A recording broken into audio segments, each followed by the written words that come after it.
നമ്മളിപ്പോൾ ചെക്ക് പോസ്റ്റും കടന്ന് ഗവിയിലേക്കുള്ള കാട്ടുവഴിയിലൂടെ അങ്ങനെ പോയിക്കൊണ്ടിരിക്കുക. നേരം കുറേശ്ശെ വെളുത്തിട്ടുണ്ട്. രാവിലത്തെ കോടമഞ്ഞിനുള്ളിലൂടെ ആ സൂര്യോദയം കാണാൻ ഒടുക്കത്തെ ഭംഗിയാണ്. ഫസ്റ്റ് ട്രിപ്പിന് മാത്രം കിട്ടുന്നൊരു ഭാഗ്യമാണിത്. ഈ യാത്ര എന്ന് പറഞ്ഞാൽ തന്നെ കാഴ്ചകളാണ്. ബസ്സിലിരുന്ന് നമ്മൾ കാണുന്ന കാഴ്ചകൾ അത് നമ്മൾ എത്രത്തോളം ആസ്വദിക്കുന്നുണ്ട്, അതാണ് ഈ ട്രിപ്പിലെ ഏറ്റവും വലിയ കാര്യം.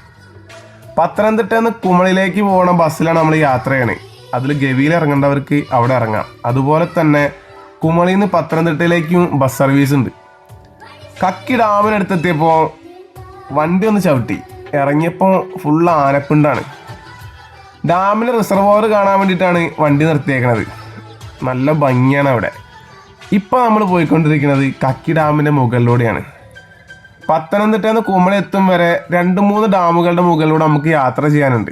അതിലിപ്പോൾ യാത്ര ചെയ്യണത് കക്കി ഡാമിൻ്റെ മേലെ കൂടെയാണ്. ടോപ്പ് എന്നുള്ള കാഴ്ചയൊക്കെ കണ്ടോ. ഡാമിൻ്റെ മുകളിലൂടെയുള്ള യാത്ര അതൊരു സംഭവട്ടാ. എന്നെ സംബന്ധിച്ചിട്ട് അതൊരു വേറിട്ട അനുഭവമായിരുന്നു. ഈ കാണുന്ന ചെക്ക് പോസ്റ്റ് കടന്നാൽ പിന്നെ ജനവാസ മേഖലകളൊക്കെ കണ്ടു തുടങ്ങും. വളരെ കുറഞ്ഞ രീതിയിലുള്ളൂ കേട്ടോ. അങ്ങനെ നമ്മൾ ഗവി എത്തി. ഇനിയാണ് ആ ചോദ്യം, ഗവിയിൽ എന്ത്? ഇതിന് ഉത്തരം അറിയാണ്ട് ആരും ഗവിയിൽ ഇറങ്ങാൻ നിൽക്കരുതിട്ടാ. അതെന്താ ഞാൻ അങ്ങനെ പറഞ്ഞതെന്ന് തോന്നുന്നുണ്ടല്ലേ? അങ്ങനെ ഒരു കാര്യമുണ്ട്. അത് ഞാൻ അടുത്ത വീഡിയോ പറയാട്ടാ.